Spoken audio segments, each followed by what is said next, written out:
Hello, everybody. Happy Thursday. Welcome into an all-new episode of the Pack a Day podcast. I'm your host, Andy Herman. You can follow me on Twitter at Andy Herman NFL. You can find the podcast at Pack a Day Podcast. As always, you are amazing people for being here and just allowing me to talk Packers football 365 days a year. I do not take that for granted. Always appreciate it a ton. If you're liking the show, make sure to like, subscribe, comment, give those 5-star reviews. Make sure to check out those Pack a Day Podcast YouTube memberships as well. It's never a dull day in the NFL, especially this time of year. Always some buzz, some rumors, some trade talk potentially with a certain Green Bay Packer. So let's jump into that pretty much right away. One small piece of, a tease here for you before we get into today's show. A lot of people have been asking, Andy, what are you doing for the draft? What are you doing for the draft? Well, I have one piece finalized. I'm going to just tease it right now. I can tell you for sure, Wednesday night, the night before the draft, I will be hosting a live event downtown Green Bay, 7 p.m. to 9 p.m. And then I'll probably do a little bit after that as well, a little bit more of a meet and greet after that as well. So I will give you more details on that coming up. But for sure, if you're going to be in town for the draft Wednesday night, make sure to get there. And I will be doing a live event. I believe I'm going to be doing something with Cheesehead TV Wednesday during the day.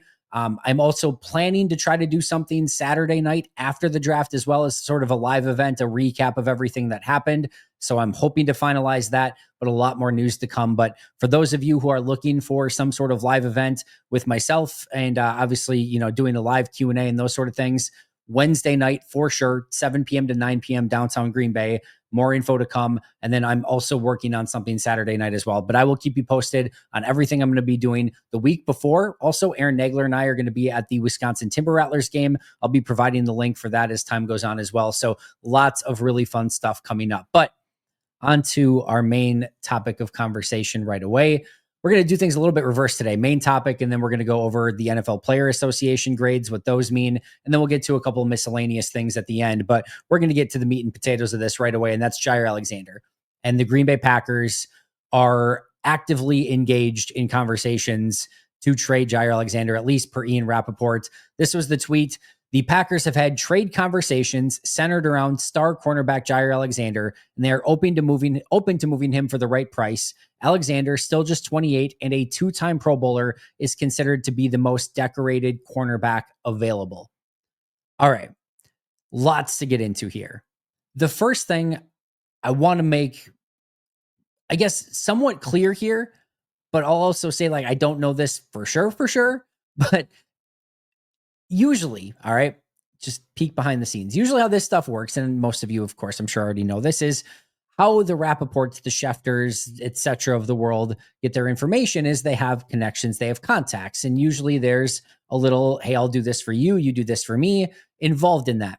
And it sometimes is with an agent, sometimes it's with a coach, a GM, an organization, or somebody within an organization that's giving them information, they get something in return, etc., etc. A lot of times you can tell if a leak is coming from a team or if it's coming from an agent. So when you see reports like this, you have to put yourself in the context of who is trying to get this information out there. And in this situation, this very much feels like a Green Bay Packers centered tweet. So let's read this one more time. The Packers have had trade conversations centered around cornerback Jaire Alexander. Who would know that? The Green Bay Packers, right? I guess another team could be reporting that they've had trade talks in regards to it. But then the follow-up to it, right? They're open to moving him for the right price. That's a very Green Bay-centric thing. Alexander's still just 28 years old and a two-time Pro Bowler and considered to be the most decorated cornerback available. Hey, Ian, we'll give you the information that Jaire Alexander's via trade, but we'd like you to say a couple nice things for us about Jaire Alexander to get his name out there on the market a little bit. I'll scratch your back, you scratch my back, etc. And Ian gets the breaking news that Jaire Alexander is on the trade block, and the Packers get a warm, glowing review of their star corner that is now available on the trade block. I cannot look you in the eye and tell you that I know that 1,000,000% for sure, based on the reports that Ian Rappaport and Jordan Schultz got into a altercation at a Starbucks in Indianapolis. I'm not trying to get on Ian Rappaport's bad side here. I don't need any sauce, but that's likely the connotation here, is that Ian Rappaport is reporting on behalf of the Packers that Jaire's available. This is a calling card to the Green Bay Packers that they're putting out there of, call us. about Jaire Alexander, please call us. We would love to trade him and we'd love to get something in return. So please send us all of your offers so that we can gauge which one is best and react accordingly. That's my take on this. Now, that's just a small piece of this. The bigger thing, of course, is that Jaire Alexander, Green Bay's corner, is on the trade block. And let's just be abundantly clear about this aspect of it. This, by all means, is the end of the Jaire Alexander era in Green Bay. There's no coming back from this. You don't put him on the trade block and then say, just kidding, come on back, we'll hug it out, and you're going to be... We already knew this. This is my fifth episode on Jaire Alexander, right? It's not true. I think it's the third. But we've been talking about this ad nauseum. Jaire and the breadcrumbs leading to this point have not been subtle. It has been abundantly clear that a divorce was coming. We've talked about it over and over and over again. This was very clear, and it became even more clear when Goody talked about it, just saying that we're still working on it when he talked about it in his press conference the other day. It has been clear for a while now, and this makes it even more crystal clear. Jaire Alexander, number 23, Green Bay Packers, has played his last game as a member of the organization. Maybe somewhere down the road, something crazy can happen. You never say never in this business. But for now, Jaire Alexander done being a Green Bay Packer, and this will be the end of that era. And what happens next is what Green Bay is trying to do is manipulate this to get something in return for Jaire Alexander so that they don't just have to release him outright. And here's the thing. This conversation is one of the most insane Rorschach tests that you could possibly imagine. The breadth of ideas of what Green Bay should get in a trade for Jaire Alexander is insane. Anywhere from they should be getting top of the line draft picks, multiple, to they're not going to get anything whatsoever. And it's a joke if you think he's going to get anything. The ideas of why in the heck is Green Bay trading Jaire Alexander to thank God that he's gone, to get rid of him off the team. It is unbelievable. And I mean, we've seen some of this obviously with Aaron Rodgers getting traded and the leverage talks and what's going to get in return and things like that. But the ideas are all over the place. I posted a poll out on Twitter, and it's not, again, these things aren't exactly scientific, right? But my Twitter is followed primarily by Packer fans. So this is usually going to tell you what Packer fans are thinking. And I said, what do you expect to get in a trade for Jaire Alexander? And the options were a top 100 pick, which is a round 1, 2, or 3 pick, a early day 3 pick, which is a 4th or maybe a very early 5th rounder, a 6th or 7th round pick, or a late pick swap, meaning maybe you give up Jaire Alexander and a 7th and you get a 6th or something like that, right? A 6th or a 7th or a late round pick swap, or nothing. So again, top 100 pick, early day 3 pick, 6, 7/pick swap, something in that range, or nothing. Those are your 4 options. 25%, 1 out of every 4 people who responded said that Green Bay would get a top 100 pick in return. All I'm going to say is A, shoot lower, and B, good luck with that. And C, my goodness, do I hope you are right. I will gladly, lovingly, glowingly, come on, I will do a lone episode just, eating crow, being like, you guys were all right. You 25.1% of you that said top 100 pick, you were right. I was wrong. And it will be spectacular. I will be glowing and grinning from ear to ear that Green Bay was able to get a top 100 pick. I will be beyond stunned if that's what they get. Early day 3 pick, so a 4th or 5th round pick. 39.5% of people thought that that's what Green Bay would get in return. 6th, 7th, or late round pick swap, something like that, 23.6%, and nothing is 11.8% of people. At least that responded to this poll. And this is a wide range. I've seen different experts that have believed different things. Ben Fennell, obviously friend of the show, said, quote, laughing out loud, no one is taking that contract and that 2025 cap hit. I've talked to multiple people that believe it is a conditional late round pick at best. But kudos to Jason Wilde, who was able to go out there and talk to 3 different NFL executives. 3 different executives. And just to give you an idea of how insane and absurd of a Rorschach test this is, of like what you're looking at here. Number one, asked what the executive thought Alexander would get in return. The first one replied, not good. That executive suggested Alexander might not even fetch a 6th round draft pick. That's one executive's take. Maybe that executive is on a team that's trying to acquire Jaire Alexander. Who knows? We'll see. Number two, another veteran NFL executive said he believed the Packers could get more. I would think he can still play. So just more than a 6th round pick. Doesn't specifically say what, but more than a 6th round pick. And then a third executive said the Packers could ask for a 3rd round pick for Alexander and perhaps settle for a 4th or 5th rounder. I think that is more of the range that you're looking at. I do think Green Bay gets something.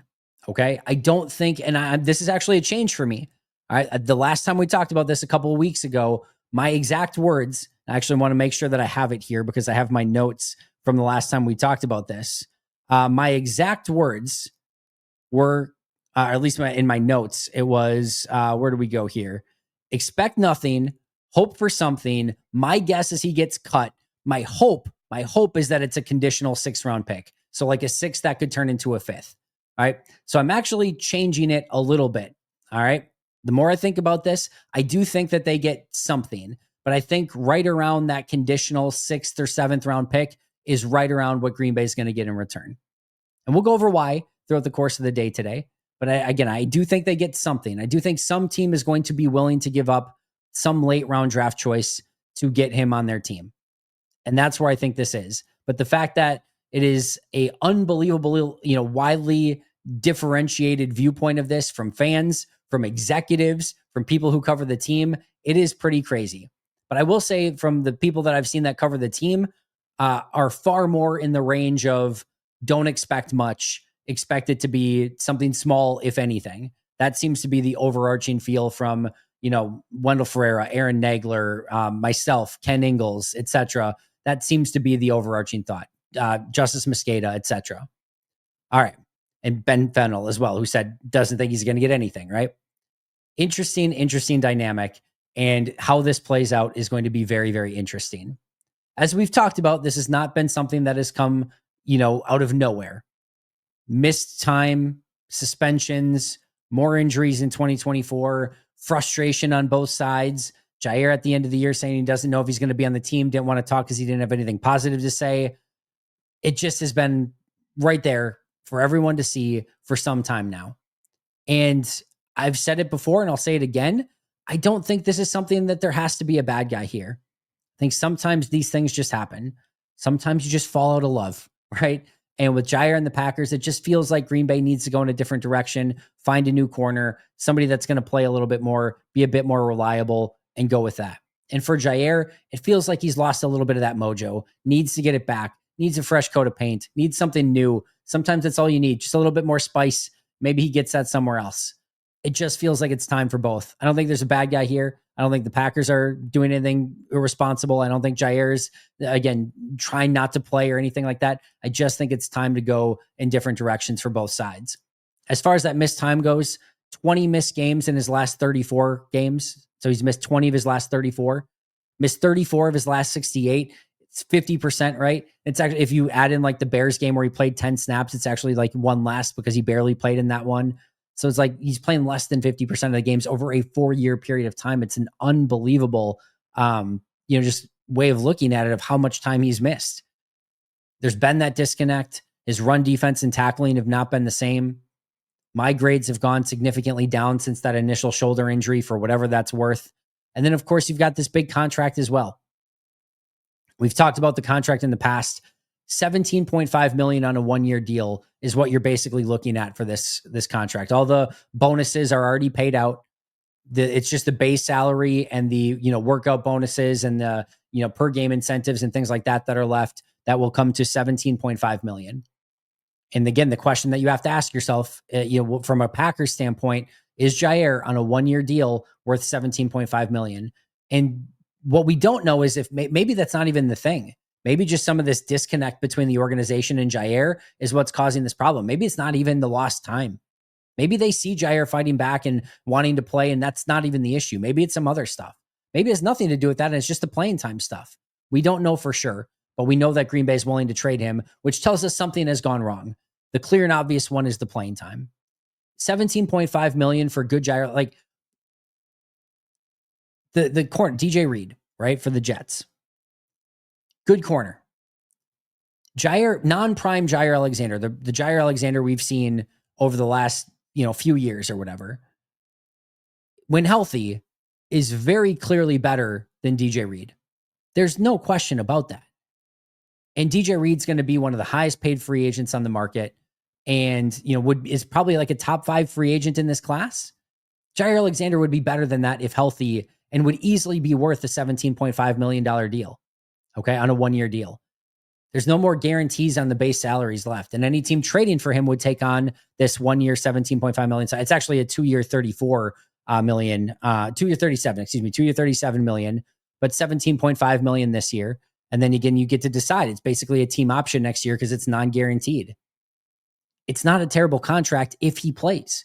In fact, it's a fine contract. $17.5 million over a 17 game season, million per game is what you're looking at. But we just talked about it the other day. If he plays 17 games, it's a no-brainer. You're happy with it. You love it. There's no question about it. But he has played less than half of his games over a 4-year period of time.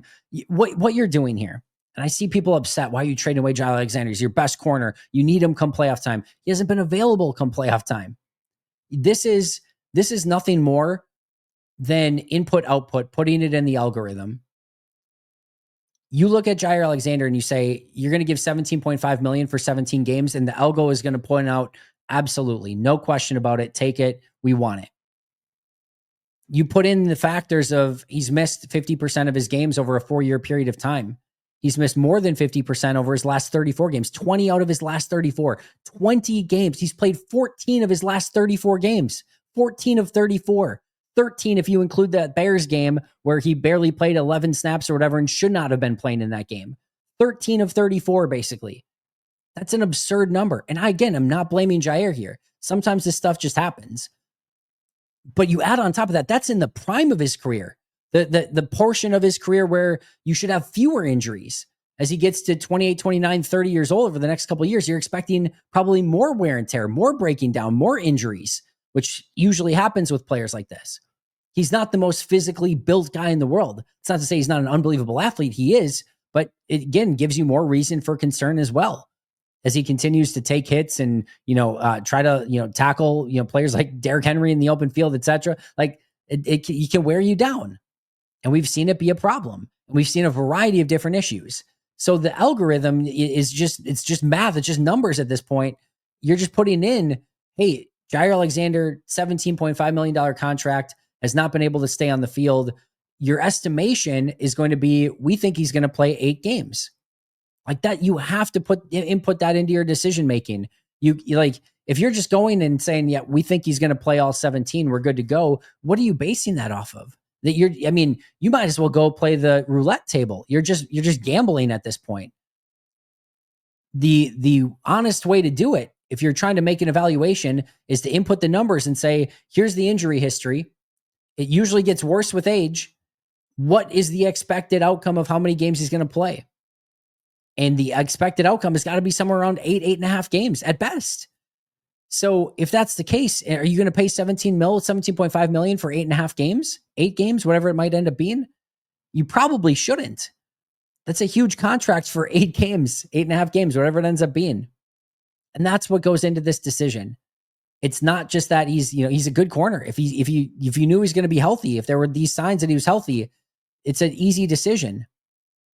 But when you're looking at it logically and saying, hey, he probably isn't going to be that way, it's too much of a contract.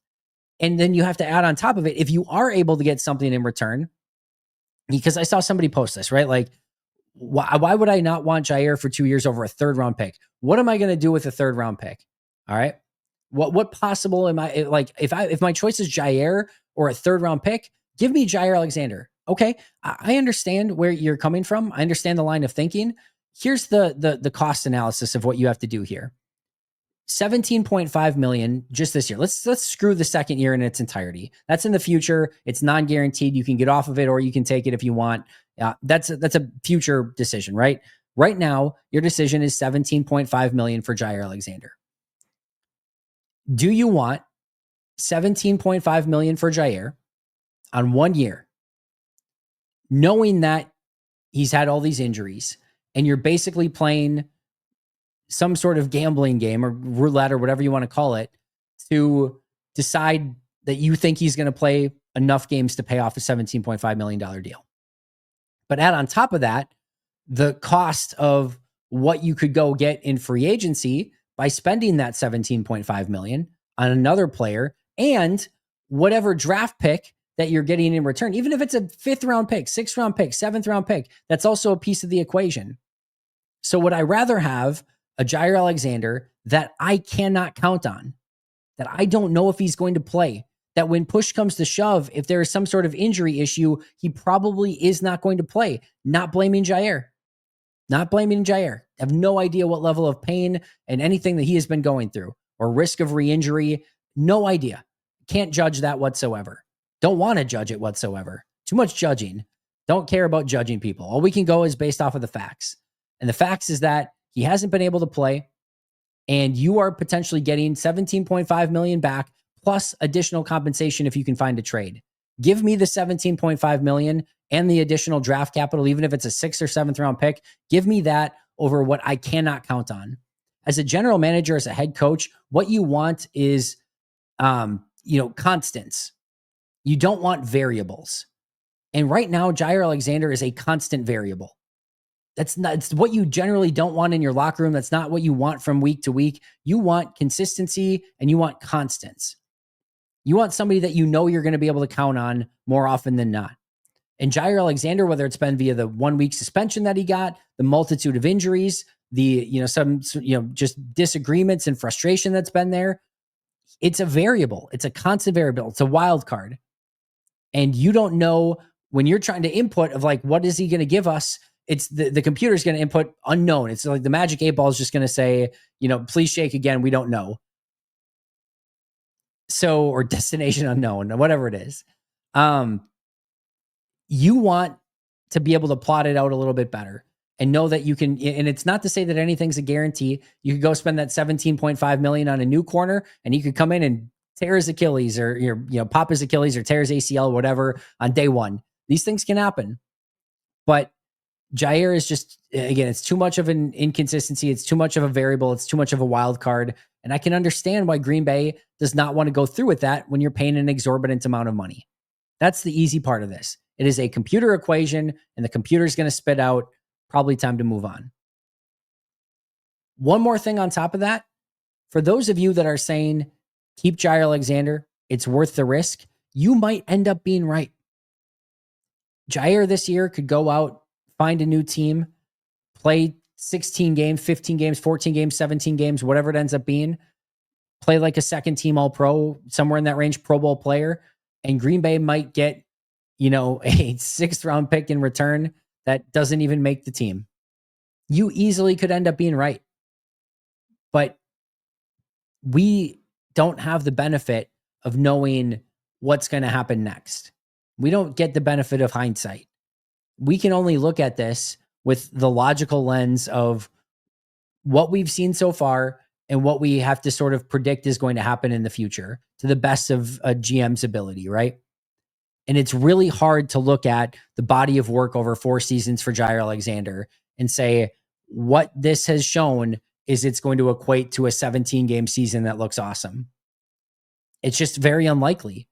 You're playing the odds, and the odds are not in your favor. And guess what? Every once in a while, you might put money on the numbers on the roulette board. You might put it on number 23, and number 23 might hit. And it's going to be awesome. Euphoric feeling, right? And some team might do that. Some team is going to probably put, some chip.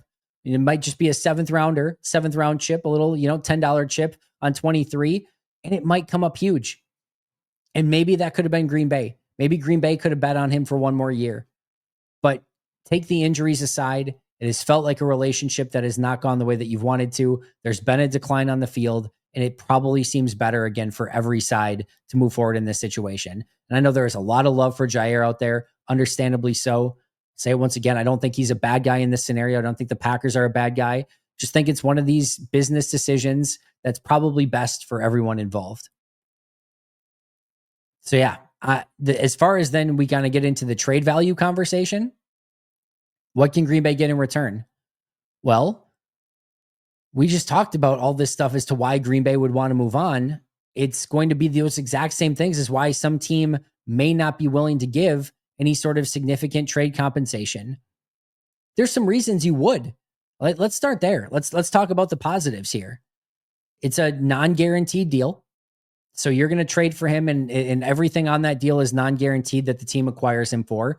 The contract's not terrible, again, if he plays. 1 year, $17.5 million, basically a team option for like $19.5 million the next year. Those are not bad deals for Jaire if he can go out there and play. There's just no guarantee he can do that. But the contract in and of itself is not a terrible contract, especially because it's non-guaranteed. We know he's a super talented player. He's still only 28 years old. And maybe the biggest thing going in Green Bay's favor is that NFL teams and general managers a lot of times are stupid. Like, we see bad deals all the time. And I would make an argument that one of the best GMs at fleecing other GMs out of draft picks for players that they're ready to move on from is Brian Gutekunst. He is very, very good at it. Man, this team was able to get a 4th-round pick for HaHa Clinton-Dix when they had no right getting a 4th-round pick for HaHa Clinton-Dix, as Zachary Jacobson pointed out on Wednesday. No right getting a 4th round for HaHa, yet they did. It's the right move. Green Bay made it, and they ripped Washington off in that situation. The Aaron Rodgers trade was a huge one in Green Bay's favor. They've traded like Kadar Hallman for draft picks. They've traded Cole Van Lannon for draft picks. Like, they've found ways to get draft capital for players that really should not probably get draft capital. Goody's been amazing at it. So could he find a way to get a 4th round pick or, something maybe a little bit more? Maybe. I'm not going to completely put it past him. And like I said, other GMs and teams tend to do some stupid things from time to time.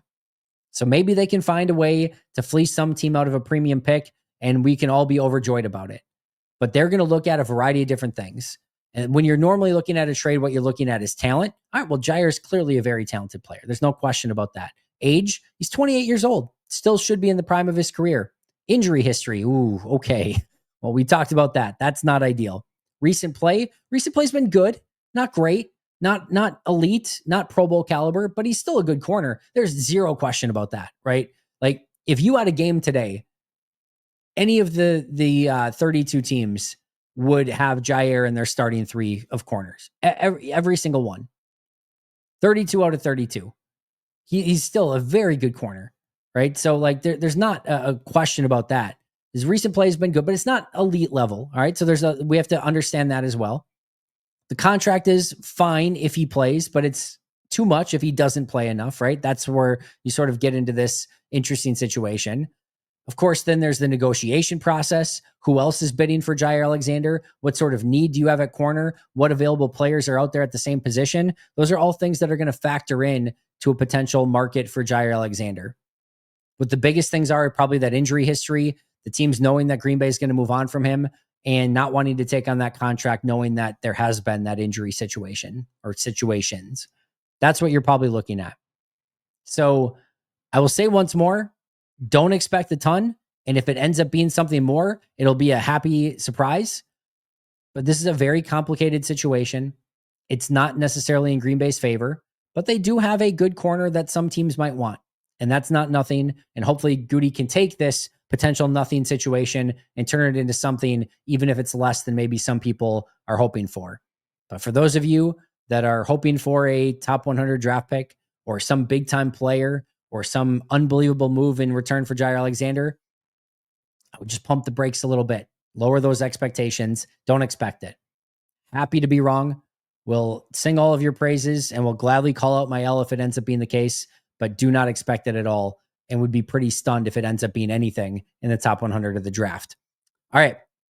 Other topic today, NFL Players Association grades. Not going to spend a ton of time on this, and we'll kind of just wrap it up, but we'll go through the grades quick.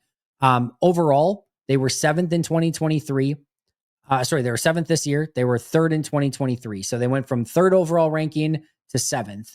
Their treatment of families, they got a B, which was 12th overall. Food and dining, they got an A-, which was 6th overall out of 32 teams. Nutrition and dietitian, they got an A-, which was 7th. Locker room, they got a B, which was 12th. Training staff B, which was 16th. weight room A, which was 5th, strength coaches B, which was 27th. More on that in a moment. Team travel was it was an A minus, which was 9th. Head coach A minus, which was 20th, which is a weird thing. Ownership A minus, which was 11th. All right. So overall, from 23 to 24, so let's take it from where they were in 23 to where they were now in 2024. Overall, they went down 4 spots on the rankings. So they were, again, 3rd last year. They were 7th this year. Family treatment of families, they went down 2 spots. Food and dining, they were even. Nutrition, they went up 7 spots. Locker room went up 3 spots. Training staff was even. Weight room was up 2 spots. Travel was down 5 spots. Coach was up 1 spot. Ownership was down 5 spots. The big one, strength and conditioning, was down 19 spots. They went from the 8th best strength coach ranking to the 27th. I'll touch base on that again more in just a moment. If you're looking at it from a letter grade standpoint, though, you saw a lot of them going down in the rankings, right? From like this year, from last year to this year. But if you look at the letter grades, the family treatment of families, they went from a C plus to a B. That's a pretty big jump. Food and dining went from a B plus to an A minus. That's a jump. Nutrition went from B to A minus. That's a jump.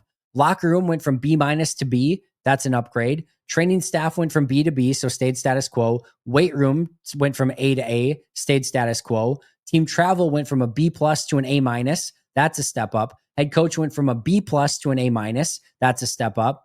The only 2 that went down in grade from 2023 to 2024 were ownership, which went from an A to an A minus. That's on you guys. That's on you, the owners. Step it up. The ownership grade should be number 1 in Green Bay. So for all of you that got your stock certificate on the wall, get after it. You need to be better owners. You went from an A to an A minus. I am judging all of you. And for those that are wondering, I am not actually an owner. It's one thing I don't have. I'm a season ticket holder. I do a podcast 365 days a year, but I'm not an owner. That one little clause of like, if you're an owner of the team, you can't be say anything disparaging about the NFL or the Packers or things like that. Just figured maybe that would not be the best thing for me to have. Do I think anything would have come of it? No. Just to be on the extra safe side. But I digress. The big one, though, that we kind of talked about, strength coaches, went from an A minus to a B. Let me say this. All of the grades, really for the most part, were fine. Like, look at the grades in totality. If this would have been my report card at any point in time, man, I would have been jumping for joy. B, A minus, A minus. B, A minus, A minus, B, B, A, B, A minus, A minus, A minus. The lowest grade on anything was a B. Okay. So to take any of these, regardless of where they ranked, there's no bad grades here for Green Bay. And a lot of A's, a lot of B's. And remember, they were the 7th overall graded organization by the players. That's a big time thing. But the one thing that is interesting of all of this is the strength coaches grade, primarily because they changed over their strength and conditioning staff this past year. And they had a very high grade. When we talked to Mike Wall, he knew people within that strength and conditioning staff that he thought did an amazing job. Everyone I ever talked to thought they did an amazing job, but they brought in an entirely different staff from San Fran.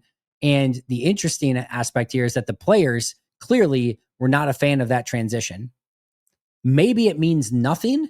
Maybe it means something, but it is noteworthy, right? That they change it out and they went from an A minus to a flat B and went from 8th overall grade or 8th overall ranking to 27th in the league, and clearly their lowest grade. So it was something that was in the, top quarter of teams to now basically in that bottom range. So very interesting there. Maybe much ado about nothing, but it is interesting nonetheless. What I will argue here, what I will say is when you're looking at these grades, the only thing that really matters is the fringes. If you're getting anything in the C, D, or F range, that is something that you really need to look at.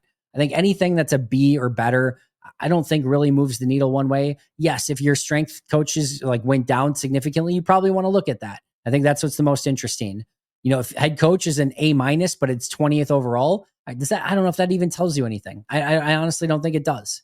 So it's still an A minus. It's a good grade no matter what. Give me an A minus on everything for the rest of my life, right? I will gladly take that. So I think the big one is the strength coach change. And then if there were anything, C or worse, it would be much more noteworthy. There's not. And I think for that reason, it's good to note, but not super important at the same time. Other just quick miscellaneous news and notes. The NFL is considering expanding replay assist for several fouls, but only those that are called on the field. Love it. More replay assists is better. Eye in the sky is good. I do think like the example that they showed of like a clear and obvious face mask penalty that wasn't called on the field. Would I like to see the NFL signaling down and saying it? Yes. But I do get where there is this like connotation, right? Of like, you could probably find something on every play. So you're going to call down on every play, right? Like it just gets into a little bit of a no man's land. And the NFL is basically saying it's a non-starter, that they're not going to get into that. If there's not something called on the field, they're not going to radio down and call something. Because again, you just end up in Pandora's box, right? Well, why did you call down for that play, but not call down for this play? And it ends up second guessing. Is the league colluding to get the Chiefs to win? So I actually think the NFL is very smart in this. I know it sucks because you could easily see a clear and obvious face mask penalty. And if it didn't get called, like you would hope that they could call down and fix it. But again, what's going to happen is they're going to catch a face mask penalty on, that was on Patrick Mahomes early in the game. And then a little bit later, there's going to be maybe a less descriptive face mask penalty. And all the internet sleuths are going to be out there of seeing like, look they called the one on Patrick Mahomes, but the one on Tua Tagovailoa didn't get called at all. The NFL loves the Chiefs and hates the Dolphins and wants Patrick Mahomes in the Super Bowl. So yada, yada, yada. We're going to get all the conspiracy theories, right? So I actually think the NFL is probably very smart in not doing it that way. NFL also announced that the tush push play resulted in 0 injuries this past year. That pretty much ends any discussion of whether or not it's going to get banned. I would think that ends the discussion right there and then. NFL putting electronic system to measure first downs. Chain crew would be a backup. I'm interested if this is just like just for measuring it, or if it doesn't sound like it's spotting it, but this will be one to kind of keep an eye on to see how it works. But it does sound like it's going to be in effect for 2025, 2026. And then also Harold Landry and Jonathan Allen, defensive end and defensive tackle respectively, are on the trade block as well. I would not expect either in Green Bay, at least via trade, maybe Jonathan Allen if he reaches free agency and they cut him. Harold Landry, a little bit more of a pass rusher, has had an injury history. Goody just talked about not wanting platoon players. He doesn't hold up great against the run. He's sort of a peak and valley sort of guy, runs hot and cold, sometimes looks good, sometimes doesn't. I don't think that's going to be Green Bay's cup of tea. Jonathan Allen, 30 years old, has seen a decline, isn't quite the player that he once was, would fit, but I don't think that's the direction to go, especially with a very strong defensive tackle class. So I don't think Green Bay is going to be interested in either of those players. That, friends, is going to do it for me today. Thank you so much for joining me. I'll be right back here tomorrow, 365 days a year. Shout out to our All-Pro and Hall of Fame members, Most Hated Minnesotan, PJ Wynn, John Wild, Brandon Paletta, Jennifer Wright, Boom Handle, Donald Lee, Lori Lord, Baby QB, David McCluskey, Donald Decker, Alex Wong, Arnaldo Espinoza, Peter Ritaka, Jay Zimmerman, B. Brown, Puerto Rican Packer, Dan Guestford, Stepkeet, Dylan Pat Scott, Bobby Santoro, SoCal Pack, Chris Rager, Izzy Roberts, Ian Ewing, Razul Douglas Time, and Jake Koner. I'll see you guys tomorrow, but until next time, and as always, go Pack, go.